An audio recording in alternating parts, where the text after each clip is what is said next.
ورفعنا لك ذكرك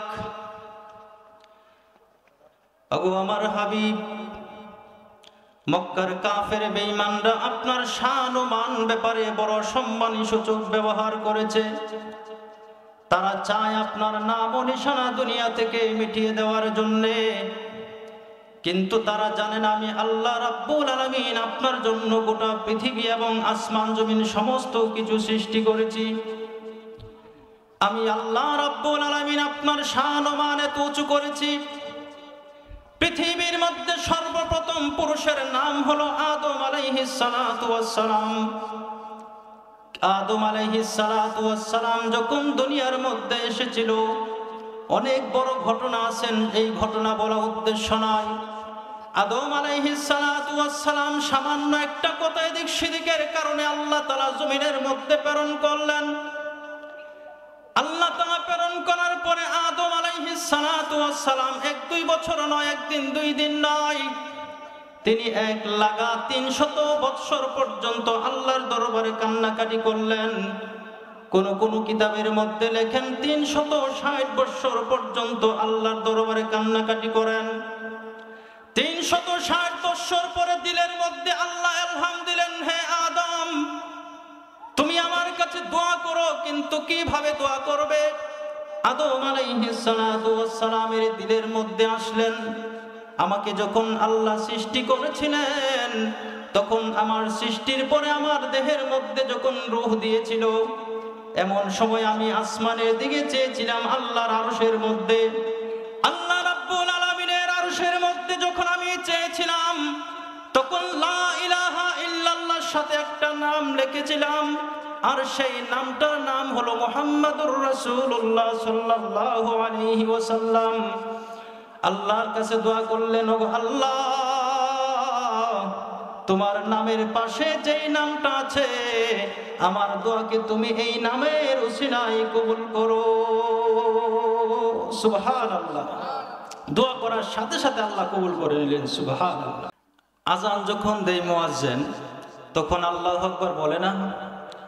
আল্লাহু আকবার যখন মুয়াজ্জিনে আজান দেয় তখন আজানের শব্দ যতটুক পর্যন্ত যায়, শয়তান পেছনের রাস্তা দিয়া হাওয়া ছাড়তে ছাড়তে দৌড়তে থাকে। সুবহানাল্লাহ বলি। আমরা যেখানে বসে আছি মনে করেন শয়তান নাই, অনেকটা গুতাইতেছে, আরে অনেকক্ষণ বসে একটু যা ঘুরাইলে বাইরে কবে, বাইরে গেলে কি বলবে? বলবে আরে 4-5 জন বক্তার ওয়াজ শুনছ, আর শুনে লাপি কালকে আইস বাড়ি যা। কথা ঠিক কিনা? আমরা কি শয়তানের ধোকায় পড়বো না? কিছুক্ষণ সময় বসবো, একবার শেষ পর্যন্ত বসবো তো ইনশাআল্লাহ। এই মজমার ব্যাপারে আল্লাহ নবী বলেন, যতক্ষণ পর্যন্ত এই মজমার ভিতরে আপনি বসা থাকবেন ততক্ষণ পর্যন্ত আল্লাহ পাকের আসমান থেকে আল্লাহর রহমত এবং সাকিনা এই মানুষগুলোর মধ্যে অবতীর্ণ হইতে থাকে। সুবহানাল্লাহ। যারা বাহিরে দাঁড়ায় ওয়াজ শুনতেছে তারা এটার অন্তর্ভুক্ত হবে না।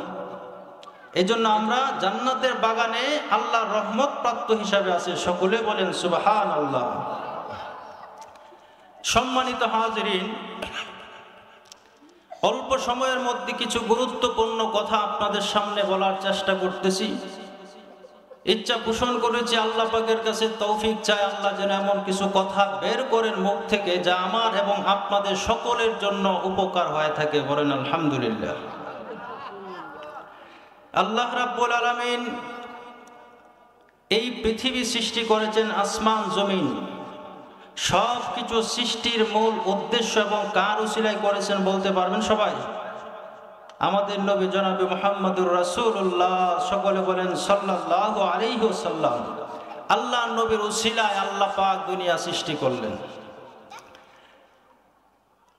মক্কাতে যখন আইম্মায়ে জাহেলিয়াতের যুগ বলা হতো, সেই যুগটার মধ্যে এমন কোনো অপরাধ ছিল না যে অপরাধে অভ্যস্ত তারা ছিল না। কিন্তু এই অপরাধের মধ্যে আল্লাহ পাক আল্লাহর হাবিব সাল্লাল্লাহু আলাইহি ওয়াসাল্লামকে প্রেরণ করে গোটা মক্কাকে আল্লাহ পরিবর্তন করে দিয়েছেন। যাদের মধ্যে হিংস্রতা ছিল, যেই সমস্ত মানুষগুলো এমনকি জ্যান্ত মানুষের, জ্যান্ত মহিলার গর্ভধারিণী মহিলার পেট ছিঁড়ে তারা সন্তান বের করে প্রতিযোগিতা করত তার পেটের মধ্যে ছেলে নামিয়ে, নাউজুবিল্লাহি মিন যালিক। এমন এক বর্বর যুগের মধ্যে আল্লাহ নবীকে পাঠাইলেন মানুষের হেদায়েতের জন্য। আল্লাহ নবী আসার পরে এই মানুষগুলোর পেছনে মেহনত করার পরে আল্লাহ তাআলা আল্লাহ নবীর মেহনতের বরকতে 1 থেকে 2 লক্ষ সাহাবী, 1 লক্ষ অথবা 1.25 লক্ষ সাহাবীকে আল্লাহ তাআলা সোনালী মানুষ হিসাবে কবুল করেছেন, সুবহানাল্লাহ। কিন্তু নবীজি আজকে নাই। নবীর আদর্শ মতে যদি আমরা চলি তাহলে আমাদের পরিবর্তন আসবে কি আসবে না, জোরে বলেন। তো আল্লাহর হাবিব সাল্লাল্লাহু আলাইহি ওয়াসাল্লাম যখন মক্কার মধ্যে দাওয়াতের মিশন চালু করেছেন, কাজ শুরু করে দিয়েছেন, তখন মক্কার কাফের বেঈমানেরা নবীজিকে বিভিন্নভাবে কষ্ট দিতে লাগলেন। এমনকি এমন কষ্ট দিয়েছেন যে আল্লাহ নবীকে তারা বলল যে মুহাম্মদ হলো আবতার লেজ কাটা, নাউজুবিল্লাহ, সকলে বলি। লেজ কাটার মানে কি? মুহাম্মদের ছেলে সন্তান নাই, আর ছেলে সন্তান যদি না থাকে তাহলে তার বংশ পরিচয় টিকে না, এই জন্য বলছে লেজ কাটা। কিন্তু আল্লাহ তাআলা চাইলেন, ওগো আমার হাবিব, আপনাকে তারা লেজ কাটা বলেছে, আপনি কোনো কষ্ট পায়েন না। আমি আল্লাহ তাআলা আপনার সম্মানকে এত উঁচু করব যে যারা লেজ কাটা আপনাকে বলেছেন তাদের নাম ও নিশানা এমনকি কাফের বেঈমানদের মধ্য থেকেও তাদের নাম রাখবে না। কথা ঠিক কিনা? আবু জাহাল নাম কি রাখতে শুনছেন এই পর্যন্ত? উকবা সাহেবের নাম রাখতেন শুনছেন এই পর্যন্ত? কিন্তু আল্লাহ তাআলা আল্লাহর হাবিব সাল্লাল্লাহু আলাইহি ওয়াসাল্লামকে সান্ত্বনা দিয়েছেন, সান্ত্বনা দিয়ে সূরা কাউসার নাজিল করেছেন। আল্লাহ তাআলা অসংখ্য আয়াত নবীর শানে নাজিল করেছেন। অবশেষে আল্লাহ তাআলা নবীজির শান বর্ণনা করেছেন কিভাবে? আল্লাহ বলেন, ওয়া রাফা'না লাকা যিকরাক। ওগো আমার হাবিব, মক্কার কাফের বেঈমানরা আপনার শান ও মান ব্যাপারে বড় সম্মানী সূচক ব্যবহার করেছে। তারা চায় আপনার নাম ও নিশানা দুনিয়া থেকে মিটিয়ে দেওয়ার জন্য। কিন্তু তারা জানে না আমি আল্লাহ রাব্বুল আলামিন আপনার জন্য গোটা পৃথিবী এবং আসমান জমিন সমস্ত কিছু সৃষ্টি করেছি। আমি আল্লাহ রাব্বুল আলামিন আপনার শান ও মান এত উঁচু করেছি। পৃথিবীর মধ্যে সর্বপ্রথম পুরুষের নাম হলো আদম আলাইহিস সালাতু ওয়াস সালাম। আদম আলাইহিস সালাতু ওয়াস সালাম যখন দুনিয়ার মধ্যে এসেছিল, অনেক বড় ঘটনা আছেন, এই ঘটনা বলা উদ্দেশ্য নয়। আদম আলাইহিস সালাতু ওয়াস সালাম সামান্য একটা কথা এদিক সেদিকের কারণে আল্লাহ তাআলা জমিনের মধ্যে প্রেরণ করলেন। আল্লাহ তাআলা প্রেরণ করার পরে আদম আলাইহিস সালাতু ওয়াস সালাম 1-2 বছর নয়, 1 দিন 2 দিন নয়, তিনি 1,300 বৎসর পর্যন্ত আল্লাহর দরবারে কান্নাকাটি করলেন। কোন কোন কিতাবের মধ্যে লেখেন 360 বৎসর পর্যন্ত আল্লাহর দরবারে কান্নাকাটি করেন। 360 বৎসর পরে দিলের মধ্যে আল্লাহ ইলহাম দিলেন, হে আদম, তুমি আমার কাছে দোয়া করো। কিন্তু কিভাবে দোয়া করবে? আদম আলাইহিস সালাতু ওয়াস সালামের দিলের মধ্যে আসলেন, আমাকে যখন আল্লাহ সৃষ্টি করেছিলেন তখন আমার সৃষ্টির পরে আমার দেহের মধ্যে যখন রূহ দিয়েছিল, এমন সময় আমি আসমানের দিকে চেয়েছিলাম আল্লাহর আরশের মধ্যে। আল্লাহ রাব্বুল আলামিনের আরশের মধ্যে যখন আমি চেয়েছিলাম তখন লা ইলাহা ইল্লাল্লাহর সাথে একটা নাম লিখেছিলাম, আর সেই নামটার নাম হলো মুহাম্মাদুর রাসূলুল্লাহ সাল্লাল্লাহু আলাইহি ওয়াসাল্লাম। আল্লাহর কাছে দোয়া করলেন, ওগো আল্লাহ, তোমার নামের পাশে যেই নামটা আছে আমার দোয়াকে তুমি এই নামের উসিলায় কবুল করো। সুবহানাল্লাহ। দোয়া করার সাথে সাথে আল্লাহ কবুল করে নিলেন, সুবহানাল্লাহ। তাহলে আমাদের আদি পিতা আদম আলাইহিস সালাতু ওয়াস সালামের দোয়া, নবীজি দুনিয়াতে আসে নাই, কিন্তু আল্লাহ নবীর নাম আল্লাহ কোথায় রাখছেন? আরশে রাখছেন, সুবহানাল্লাহ, জুড়ে বলি। ওয়া রাফা'না লাকা যিকরাক। ওগো নবীজি, আপনার শান ও মান ওই সমস্ত কাফের বেঈমানরা চাই দুলিশাত করে দেওয়ার জন্য। তারা চেয়েছিল আপনার নাম ও নিশানা যেন পৃথিবীর মধ্যে কেউ না নেয়। কিন্তু আমি আল্লাহ তাআলা এমন ভাবে আপনার নামকে মানুষের মুখে মুখে তুলে দিয়েছি, মসজিদের মিম্বার থেকে যখন আল্লাহু আকবারের ধ্বনি আসে, সাথে সাথে আসে আশহাদু আল্লা ইলাহা ইল্লাল্লাহ ওয়া আশহাদু আন্না মুহাম্মাদার রাসূলুল্লাহ। মসজিদের মিম্বার থেকে যখন আযান আসে, আমি আল্লাহর সাথে আপনার নামকেও জড়ায় দিয়েছি। নামাজ পড়ো, আমার কথা আমার হুকুম পালন করবে। নামাজের মধ্যে শুধু আমার নাম নয়, নামাজের মধ্যে দরুদ শরীফ আছে কিনা নাই জোরে বলেন। আল্লাহর নবীর নাম শুধু আসমানে নয়, জমিনে নয়, গোটা পৃথিবীর এমন কোন জায়গায় নয় নবীর নাম নয়। আসমানের প্রতিটা গিটে গিটে দরজার মধ্যে আল্লাহর নামের সাথে মুহাম্মাদুর রাসূলুল্লাহ লেখা। জান্নাতের প্রতিটি গেটের মধ্যে মুহাম্মাদুর রাসূলুল্লাহ আল্লাহর নামের সাথে লেখা আছেন। দুনিয়ার যত জায়গার মধ্যে আল্লাহর নাম আছে, তত জায়গার মধ্যে আল্লাহ আল্লাহর হাবিবের নাম লিখে দিয়েছে। সুবহানাল্লাহ জোরে বলি। এই জন্য ভাই দোস্ত হাজিরিন, আল্লাহর হাবিব সাল্লাল্লাহু আলাইহি ওয়াসাল্লাম হযরত ইব্রাহিমকে খলিলুল্লাহ দিয়েছেন উপাধি। কেন দিয়েছেন? ইব্রাহিমকে আল্লাহ তাআলা এত অধিক পরিমাণে তিনি কি করেছেন? ইব্রাহিম আলাইহিস সালাতু ওয়াস সালামকে পরীক্ষা নিয়েছেন। ইব্রাহিমও পরীক্ষার জন্য উত্তীর্ণ হয়ে গেছেন। এত সব পরীক্ষার পরও ইব্রাহিম ফাঁস করে খলিলুল্লাহ বনে গেছেন। কিন্তু আল্লাহর হাবিব সাল্লাল্লাহু আলাইহি ওয়াসাল্লামকে মহান আল্লাহ রাব্বুল আলামিন উপাধি দিয়েছেন হাবিবুল্লাহ। সুবহানাল্লাহ বলেন। খলিলুল্লাহর মানে হলো খলিল নিজে আল্লাহর জন্য বেকার পাগল পারা, আর আল্লাহর হাবিব সাল্লাল্লাহু আলাইহি ওয়াসাল্লামের নাম হাবিবুল্লাহর মানে হলো আল্লাহ তাআলা নিজে নবীর জন্য পাগল পারা। সুবহানাল্লাহ বলি। সরকারে দো আলম নবীর যখন শেষ মুহূর্ত চলে আসছে, আল্লাহর হাবিব সাল্লাল্লাহু আলাইহি ওয়াসাল্লামের যখন মওত সন্নিকটে চলে আসলেন, পৃথিবীর মধ্যে এমন কোন নবীও নাই, রাসূলও নাই, পৃথিবীর এমন কোন মানুষ নাই যে অনুমতি নিয়ে আজরাইল ঘরের মধ্যে ঢুকে। কিন্তু আল্লাহর হাবিব সাল্লাল্লাহু আলাইহি ওয়াসাল্লামের কাছে অনুমতি নিলেন। আয়েশা বললেন, ইয়া রাসূলুল্লাহ, আপনি যদি চান আপনি দুনিয়াতে থাকতে পারবেন, যদি চান আপনার মালিকের সাথে আপনি সাক্ষাতে চলে যেতে পারেন। জিব্রাইলের দিকে আল্লাহর নবী চেয়ে দেখেন। জিব্রাইল বলেন, হ্যাঁ ইয়া রাসূলুল্লাহ। আল্লাহর নবী বললেন, জিব্রাইল তুমি কি বলো? জিব্রাইল বলতেছেন, ইয়া রাসূলুল্লাহ, আমি আল্লাহর কাছে দেখা করে আসি। আল্লাহ কি বলেন? জিব্রাইল আল্লাহর কাছে গিয়ে বললেন, ওগো আল্লাহ, আপনার কথা জানার জন্য আমাকে প্রেরণ করেছেন, পাঠিয়েছেন। আল্লাহর হাবিব সাল্লাল্লাহু আলাইহি ওয়াসাল্লামকে আল্লাহ তাআলা বললেন, হে জিব্রাইল, আমার হাবিবকে গিয়া বলো আল্লাহ তাআলা আপনার অপেক্ষায় অপেক্ষমান আছে। সুবহানাল্লাহ। কেমন বন্ধু হলে বন্ধুর জন্য অপেক্ষা থাকে? আল্লাহ তাআলা থাকেন। সুবহানাল্লাহ। এই জন্য ভাই দোস্ত বুজুর্গ, যেই নবীর জন্য স্বয়ং আল্লাহ পাগল, এই নবীর জন্য আমার আপনার পাগল হওয়ার দরকার আছে কিনা নাই? আমি আর আপনি তো উম্মত দাবি করি, কিন্তু আমার আপনার মধ্যে উম্মতের কি আছে?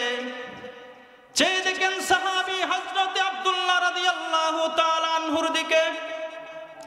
আব্দুল্লাহ যখন আল্লাহর নবীর কাছে ইসলাম ধর্ম গ্রহণ করলেন, বাড়ির কেউ জানে না, কিন্তু নবীর কাছে আসা যাওয়া করেন। নবীর কাছে যখন মানুষ আসে, তখন ভালো মানুষ, খারাপ থাকে না, ভালো হয়ে যায়। আল্লাহ নবী সরকারে দো আলম নবী জনাবে মুহাম্মাদুর রাসূলুল্লাহ সাল্লাল্লাহু আলাইহি ওয়াসাল্লামের পরশের কারণে আব্দুল্লাহর মধ্যে পরিবর্তন চলে আসছে। আব্দুল্লাহর চাচা একদিন বলে, হে আব্দুল্লাহ, তোমার চলাফেরার মধ্যে তো ভিন্ন একটা রূপ ধারণ করেছে, তোমার চলাফেরা আমাদের মতো নয়, কেমন কেমন জানে তুমি মুসলমানদের মতো হয়ে গেছো। তখন আব্দুল্লাহ রাদিয়াল্লাহু তাআলা আনহু জজবার সাথে বলে ফেললেন, হ্যাঁ, আমি মুহাম্মাদুর রাসূলুল্লাহর কাছে ঈমান এনেছি। তখন চাচা বললে, তুই মুহাম্মদের উপর ঈমান এনেছিস, তাহলে তোর এই বাড়িতে জায়গা হবে না। আব্দুল্লাহ রাদিয়াল্লাহু তাআলা আনহুকে মারতে মারতে রক্তাক্ত করে বাড়ি থেকে, ঘর থেকে উঠানের মধ্যে বের করে দেয়। হযরতে আব্দুল্লাহ রাদিয়াল্লাহু তাআলা আনহুকে বের করার পরে চাচা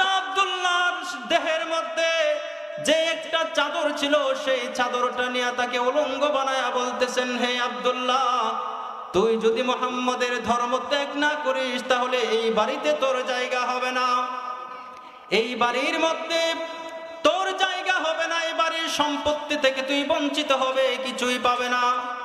আব্দুল্লাহ রাদিয়াল্লাহু তাআলা আনহুকে যখন ল্যাংটা করে দিলেন, উলঙ্গ কইরা দিলেন, আব্দুল্লাহ আসমানের দিকে চেয়ে বলেন, ওগো আল্লাহ, তোমার জন্য, তোমার হাবিবের জন্য আজকে আমাকে উলঙ্গ হতে হয়েছে। কিন্তু আমার আল্লাহ বলেন, হে আব্দুল্লাহ, চিন্তা করিস না, পৃথিবীর মানুষ তোকে উলঙ্গ বানিয়ে দিয়েছে, পৃথিবীর কাপড় তোর থেকে ছিনিয়ে নিয়েছে, আমি আল্লাহ তাআলা তোর জন্য কি ফয়সালা করে রাখছি, একটু ধৈর্য ধর। আব্দুল্লাহ রাদিয়াল্লাহু তাআলা আনহুর মা একটা জানালা দিয়া চাদর দিলেন, এই চাদরটাকে দু টুকরা করে সতর রাখলেন শরীরের মধ্যে, পেঁচায়া নবীর দরবারে চলে গেলেন। আল্লাহর হাবিব সাল্লাল্লাহু আলাইহি ওয়াসাল্লামের হুজরার সামনে গিয়ে বসা। আল্লাহর নবী যখন তাহাজ্জুদের নামাজের জন্য উঠলেন, সুন্নত পড়ে মসজিদে আসবে, নবী পাক সাল্লাল্লাহু আলাইহি ওয়াসাল্লামের নূরানী চেহারা এমন ছিল, আল্লাহ নবী যখন অন্ধকার কোন ঘরের মধ্যে প্রবেশ করতেন সেই ঘরটা আলোয় আলোকিত হয়ে যেত। সুবহানাল্লাহ বলি। আল্লাহ নবীর দরবারে যখন গেছেন, নবীজি বের হয়েছেন, নবীজি বের হওয়ার পরে হঠাৎ দেখে আব্দুল্লাহ, হে আব্দুল্লাহ, তুমি কোত্থেকে আসছো? কথাবার্তা না বলে উনি চলে গেছেন নবীজি মসজিদে। মসজিদের নামাজ শেষ করার পরে ফজরের পরে আব্দুল্লাহকে ডাক দিলেন, হে আব্দুল্লাহ, তুমি আসো, তোমার কি অবস্থা, তোমাকে অনেক দিন পরে দেখলাম। তখন বলল, ইয়া রাসূলুল্লাহ, আমার এই অবস্থা হয়েছে, আমার চাচা আমাকে ঘর থেকে, বাড়ি থেকে বের করে দিয়েছে, আমার চাচা আমাকে উলঙ্গ করে বের করে দিয়েছে। হযরতে মুহাম্মদুর রাসূলুল্লাহ, সকলে বলেন সাল্লাল্লাহু আলাইহি ওয়াসাল্লাম, বলতেছেন, হে আব্দুল্লাহ, কোনো টেনশন করো না, আমার মাদ্রাসা আছে আসহাবে সুফা, এই মাদ্রাসায় ভর্তি হয়ে যাও, এই মাদ্রাসার দায়িত্ব তোমার, সবকিছু নেবে, তাদের তোমার কোনো দরকার নাই, আমি নবী তোমার জন্য আছি। সুবহানাল্লাহ। আপনি বলেন, যদি কোনো মুমিনের অভিভাবক নবী হয়ে যায়, তার কি আর কোনো চিন্তা আছে? আর কোনো চিন্তা নাই। আব্দুল্লাহ রাদিয়াল্লাহু তাআলা আনহু কিছুদিন থাকার পরে আব্দুল্লাহ একদিন আল্লাহর হাবিব সাল্লাল্লাহু আলাইহি ওয়াসাল্লাম সফরে বের হবে। আল্লাহ নবীকে বললেন, ইয়া রাসূলুল্লাহ, আমি আপনার সাথে সফরে যেতে চাই।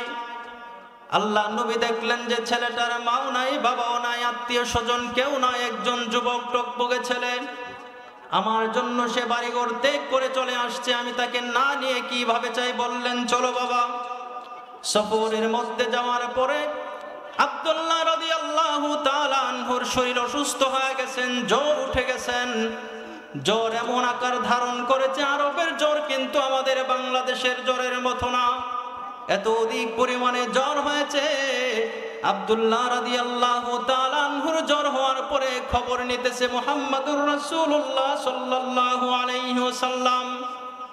পৃথিবীর মানুষ যখন আব্দুল্লাহর সাথে, নবীর সাথে সম্পর্ক করার কারণে আব্দুল্লাহর সাথে খারাপ আচরণ করেছে তার চাচারা, এমন সময় সরকারে দো আলম নবী, দু জাহানের বাদশা যিনি, তিনি হযরতে উমর এবং হযরতে আবু বকর সিদ্দিক রাদিয়াল্লাহু তাআলা আনহুকে বলতেছে, চলো আমরা আব্দুল্লাহকে দেখে আসি।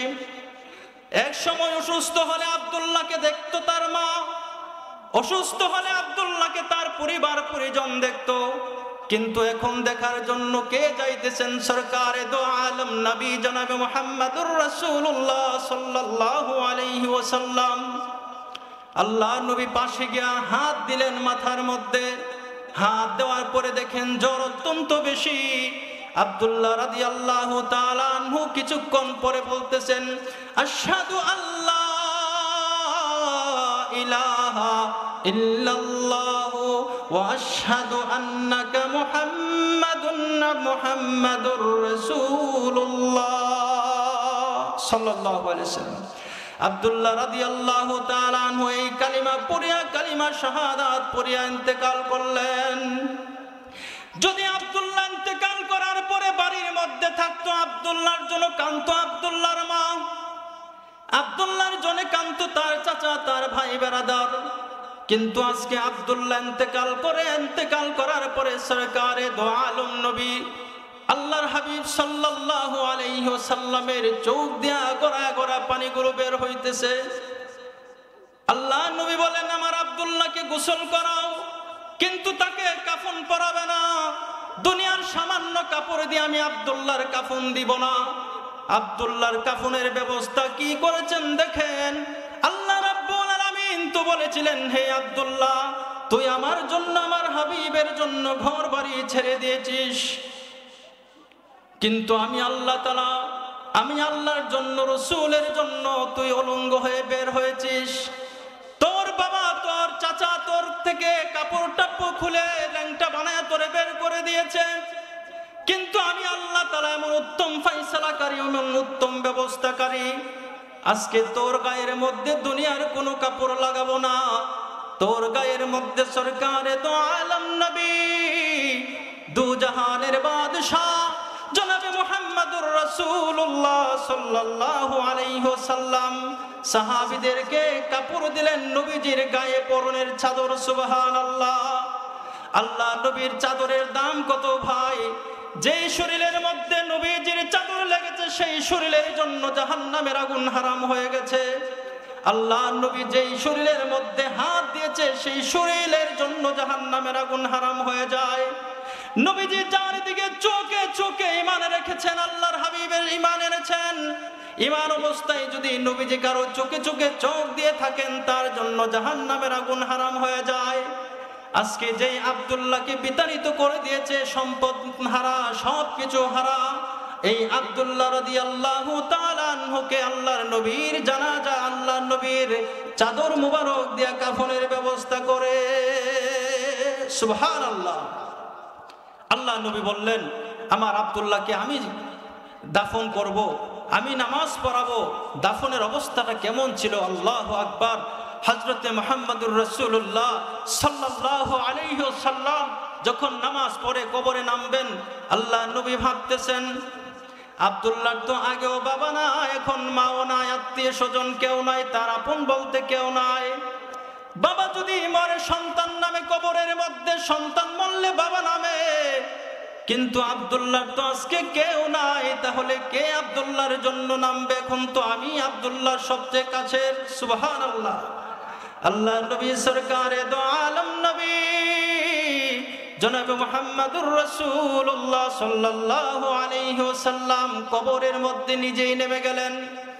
নাইমা সাহাবীদেরকে বলতেছেন, হে আমার সাহাবীরা, আমার আব্দুল্লাহর লাশটা আমার হাতে দাও। আব্দুল্লাহর লাশটা যখন দিলেন, আল্লাহ নবী কবরের মধ্যে রাখলেন। আল্লাহর হাবিব সাল্লাল্লাহু আলাইহি ওয়াসাল্লাম কবরের মধ্যে রাখার পরে আল্লাহ তাআলার কাছে এভাবে হাত উঠায়, আল্লাহর কাছে হাত উঠায় বলে, ওগো মালিক, আমি আমার আব্দুল্লাহর প্রতি রাজি, তুমিও আব্দুল্লাহর প্রতি রাজি হয়ে যাও। সুবহানাল্লাহ। উপস্থিত যত সাহাবীরা আছে, সাহাবীরা গয়রা কান্না শুরু করে দিয়েছেন। সাহাবীরা বলতেছেন, হে আব্দুল্লাহ, আজকে যদি তোর লাশটা না হয় আমাদের লাশটা হয়তো কতই না উত্তম হয়তো আমাদের জিন্দেগি। ও আমার জৈদর কান্দির ভাই এবং বোনেরা, একটু চিন্তা করে দেখেন, আব্দুল্লাহ রাদিয়াল্লাহু তাআলা আনহু নবীর জন্য বাড়ি ছেড়েছেন, ঘর ছেড়েছেন, মা ছেড়েছেন, সব কিছু ছেড়ে দিয়েছেন, কিন্তু আপনার আমি কি এমন আছি, মোহাব্বত দেখায়, নবীর ইশক দেখায়, আশিক দাবি করি, কিন্তু মসজিদের মধ্যে যখন আজান পড়ে আমি আমার ইশকের মাধ্যমে, আমি মোহাব্বতের তাড়নায় আমি ব্যবসা ছেড়ে মসজিদে আসতে পারি না। মসজিদে আজান পড়ে আমি লেংটি দিয়া কৃষিকর্ম করি, কিন্তু আসতে পারি না। কিন্তু এই আব্দুল্লাহ রাদিয়াল্লাহু তাআলা আনহু জিন্দেগীর সব কিছু ছেড়ে দিয়েছেন। আল্লাহ তাআলা পুরস্কার হিসেবে নবীজির শাফাত কবুল করে নিয়েছেন। সুবহানাল্লাহ। এই জন্য রাসূলুল্লাহ সাল্লাল্লাহু আলাইহি ওয়াসাল্লাম আজকে আমাদেরকে হাত তুলবে না, দোয়া করবে না, কিন্তু আল্লাহ নবী সুন্নত যেই মানুষগুলো পালন করবে, এখন পর্যন্ত যেই মানুষগুলো নবীজির সুন্নত পালন করবে, এখনো নবীর সুন্নত পালন কান্নেওয়ালাদের জন্য নবীর সেই দোয়া রয়ে গেছেন, সুবহানাল্লাহ বলি। কিন্তু আজকে আমরা কেমন আশেক হইলাম, কেমন মুসলমান হইলাম যে নবীর সুন্নতটা আমরা অন্তত পক্ষে মানতে পারি না, রাখতে পারি না। আল্লাহ নবীর আশেক এমনি দেখবেন যে দোকানে বসে বসে, আরে আমি সুই রইল, আমার ইমানটা ভালো আছে, কথা ঠিক না? আছে না? ও এই বুড়া চাচারা কন্যা কি লাগে, আছে না এরকম? বালা আছে, নামাজ না পড়লো ইমানটা বালা আছে। কেউ নামাজ না পড়ে ইমান আবার কই থেকে থাকলো? নবীজির শেষ শব্দটাও ছিল আসসালাত, আসসালাত, নামাজ। হে আমার উম্মতেরা নামাজ কায়েম করবে, কারণ আল্লাহর হাবিব সাল্লাল্লাহু আলাইহি ওয়াসাল্লাম হাদিসের মধ্যে বলেন, নামাজ এমন একটা গুরুত্বপূর্ণ জিনিস, কোনো মানুষকে যখন শয়তান নামাজ থেকে দূরে সরায় দেয়, সমস্ত পাপাচার তার মাধ্যমে করাইতে পারে। নাউজুবিল্লাহ। এই জন্য নামাজকে ঠিক করেন। আল্লাহ নবীর দরবারে আসছে এক চোর, আসছেন চুরি করে, আল্লাহ নবীর কাছে আসছে, নামাজ পড়ে বলে, ইয়া রাসূলুল্লাহ আমি তো নামাজ পড়ি, চুরিও করি। নবী বলছে তুমি নামাজ পড়তে থাকো। কেন? ইন্নাস সালাতা তানহা আনিল ফাহশাই ওয়াল মুনকার। কারণ হলো নামাজ, নিশ্চয়ই নামাজ মানুষকে অশ্লীল অশালীন কাজ থেকে বিরত রাখে। পড়তে থাকেন, চুরির অভ্যাস আছে নামাজ পড়তে থাকেন, জেনার অভ্যাস আছে নামাজ পড়তে থাকেন, গুনার অভ্যাস আছে নামাজ পড়তে থাকেন। দেখবেন একদিন না একদিন এই নামাজ আপনাকে গুনাহ থেকে বিরত রাখবে। সুবহানাল্লাহ। তো ভাই ও দোস্ত বুজুর্গ, রাসূলুল্লাহ সাল্লাল্লাহু আলাইহি ওয়াসাল্লামকে মহাব্বতের বিভিন্ন সিস্টেম আছে। মহাব্বত শুধু দাড়ি রাখার নামই মহাব্বত নয়, মহাব্বত শুধু পাঞ্জাবি পরার নাম মহাব্বত নয়, মহাব্বত পাগড়ি টুপি রাখার নামই শুদ্ধ মহাব্বত নয়, মহাব্বত শুধু নামাজ পড়ার নামে মহাব্বত নয়। মহাব্বতের অনেক সিস্টেম আছে। কারণ যার হৃদয়ের মধ্যে আল্লাহর মহাব্বত আসবে, রসুলের মহাব্বত আসবে, আল্লাহর মহাব্বতের বিভিন্ন তরিকা বের হবে। কারো মহাব্বত প্রকাশ হবে জিহাদের মাধ্যমে, কারো মহাব্বত প্রকাশ হবে জিকিরের মাধ্যমে, কারো মহাব্বত প্রকাশ হবে নামাজের মাধ্যমে, কারো মহাব্বত প্রকাশ হবে হক কথা বলার মাধ্যমে, কারো মহাব্বত প্রকাশ হবে গজলের মাধ্যমে, কারো মহাব্বত প্রকাশ হবে মানুষের খেদমত করার মাধ্যমে। বিভিন্নভাবে মহাব্বত প্রকাশ করার পথ আছে। সুবহানাল্লাহ বলি। এক একজনকে আল্লাহ এক একভাবে কবুল করেছেন। এই জন্য ভাই দোস্ত বুজুর্গ, আমাদেরকে ঠিক করতে হবে আজকে শুধু নামাজের নামে এশক ভালোবাসা নয়, আল্লাহর হাবিব সাল্লাল্লাহু আলাইহি ওয়াসাল্লামের মহাব্বতের আরেকটা মাধ্যম হলো, আমার রসুলকে যখন নাস্তিক বেঈমানরা গালি দিবে, আমার রসুলকে যখন বলগাররা গালি দিবে, তখন তাদের গর্দান থেকে কল্লা আলাদা করে দেওয়া নবীর মহাব্বত। সুবহানাল্লাহ। কথা ঠিক কিনা জোরে বলেন। দলিল কি? দলিল হলো, নবীর যুগের একজন সাহাবী ছিল, অন্ধ সাহাবী। এই অন্ধ সাহাবী একটা বিবাহ করেছিলেন, তার বিবিটা অত্যন্ত সুন্দর। অন্ধ মানুষ যদি সুন্দরী বউ বিয়া করে কোনো লাভ আছে? কিন্তু এরপরও হয়ে গেছে কোনোভাবে। কিন্তু অন্ধ সাহাবী ছিল নবীর প্রকৃত আশেক, আর তার বিবি ছিল নবীর বড় দুশমন, শুধু নবীকে গালাগালি করত। অন্ধ সাহাবী বলতেছেন, দেখো আমি শুনেছি তুমি অনেক সুন্দরী, আমি তোমাকে আমার অন্তর থেকে তোমাকে ভালোবাসি, কিন্তু একটা জিনিস মনে রাখবে, তোমার যতটুকু তোমার প্রতি আমার ভালোবাসা আছে, এর থেকে কোটি গুণ আমার রসুলের প্রতি ভালোবাসা আছে। সুতরাং তুমি রসুলকে আর গালাগালি করবে না, এটা আমার বরদাস্ত হয় না। এভাবে একদিন, দুই দিন, তিন দিন যখন আল্লাহ নবীকে গালি দেয়, তখন অন্ধ সাহাবীর শরীরের মধ্যে এমন ভাবে রাগ আসছে, রাগ আসার পরে সে অন্ধ সাহাবী একটা চাকু নিছেন। এই চাকু নেওয়ার পরে, এই চাকু দিয়া রাত্রে যখন শুইছেন, তার বিবিকে ইচ্ছা মতো পেটের মধ্যে ছুরি আঘাত করে তাকে হত্যা করে ফেলেছেন। বলেন সুবহানাল্লাহ। যখন হত্যা করে ফেলেছে, আল্লাহ নবীর দরবারে আওয়াজ চলে গেছেন, একজন সাধারণ বিবিকে হত্যা করেছেন। কে হত্যা করেছে কোনো আওয়াজ নাই। আল্লাহ নবী ঘোষণা করলেন সাহাবীদের, হে সাহাবীরা, এই মহিলাকে যে হত্যা করেছে তাকে তোমরা খুঁজে বের করো, কারণ নবী কোনোদিন বেইনসাফি হতে পারে না। আল্লাহর হাবিব সাল্লাল্লাহু আলাইহি ওয়াসাল্লাম বিচারের জন্য তাকে বের করার জন্য সাহাবীদেরকে বলে দিয়েছেন। আল্লাহর হাবিব যখন বলে দিয়েছেন এমন ভাবে মজমার মধ্যে, তখন অন্ধ সাহাবী কাঁপতে কাঁপতে দাঁড়াইছেন। সুবহানাল্লাহ বলি। সাহাবী বলতেছেন, ইয়া রাসূলুল্লাহ, ইয়া হাবিবাল্লাহ, যেই মহিলাকে খুন করা হয়েছে, হত্যা করা হয়েছে আমার বিবি, আমি নিজের হাতে তাকে হত্যা করেছি। সুবহানাল্লাহ জোরে বলেন। আল্লাহ নবী বললেন, কি বলো তুমি, কেন তুমি তাকে হত্যা করলে? অন্ধ সাহাবী বলে, ইয়া রাসূলুল্লাহ, এই জন্য আমি তাকে হত্যা করেছি, আমি সমস্ত কিছু বরদাস্ত করতে পারলেও আপনাকে গালিগালাজ বরদাস্ত করতে পারি না। আমি তাকে বারবার বারণ করার পরও আপনাকে গালিগালাজ করে, এই জন্য আমি আপনার জন্য ওই আমার স্ত্রীকে আমি নিজের হাতে হত্যা করেছি। আল্লাহ নবী সমস্ত সাহাবীদেরকে বলতেছেন, হে সাহাবীরা, তোমরা শুনেছ আমার সাহাবী আমার জন্য তার বিবিকে হত্যা করেছে।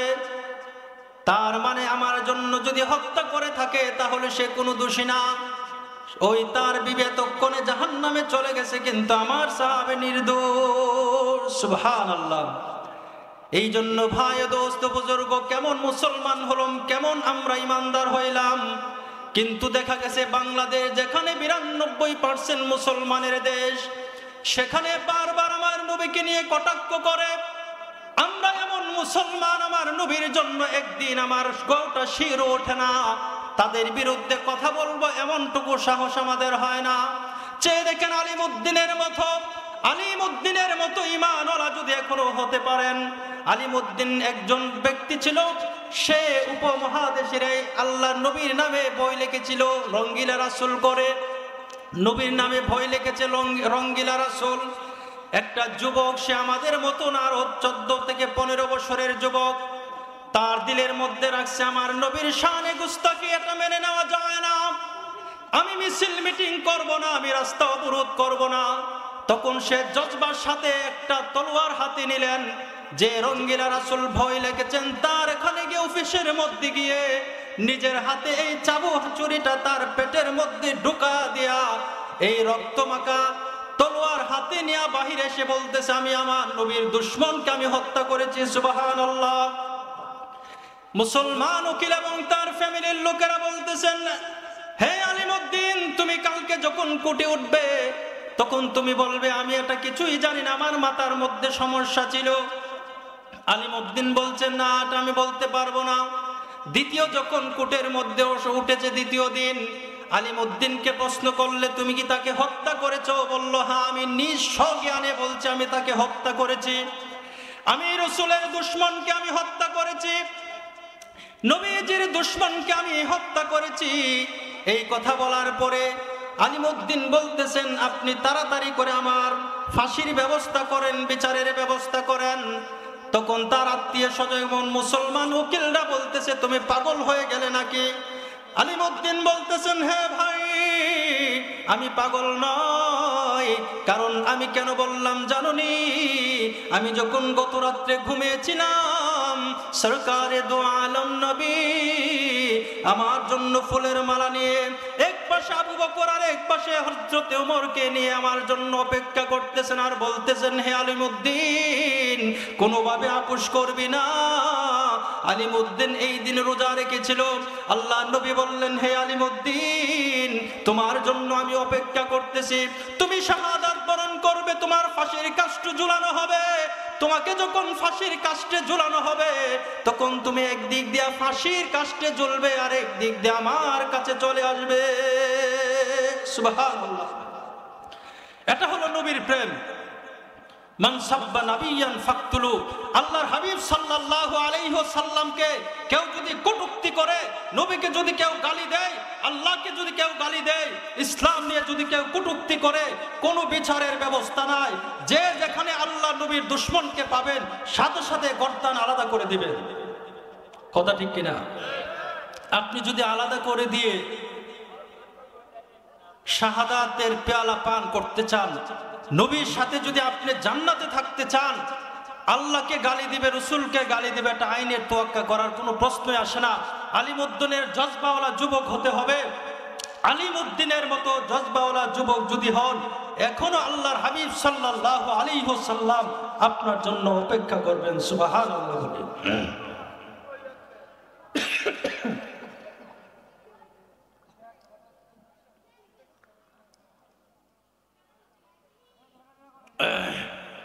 এই জন্য ভাই দোস্ত মোহতারাম হাজরিন, এতক্ষণ পর্যন্ত আপনাদের সামনে যে কথাটা বোঝানোর জন্য চেষ্টা করেছি, নবীর মহাব্বত শুধু আমলের মাধ্যমে প্রকাশ নয়, নবীর মহাব্বত শুধু দাড়ি টুপির মাধ্যমে প্রকাশ নয়, নবীর মহাব্বত শুধু মসজিদে আনাগুনার মাধ্যমে প্রকাশ নয়। নবীর মহাব্বত একজন মানুষ এমন সময় করতে হবে যখন আল্লাহ নবীকে কেউ গালি দিবে, রসুলকে যখন কটূক্তি করবে, তখন আর এখানে কোনো মাসালা চলবে না, আর এখানে কোনো বৈধ আইন কিন্না আইন এগুলো চলবে না।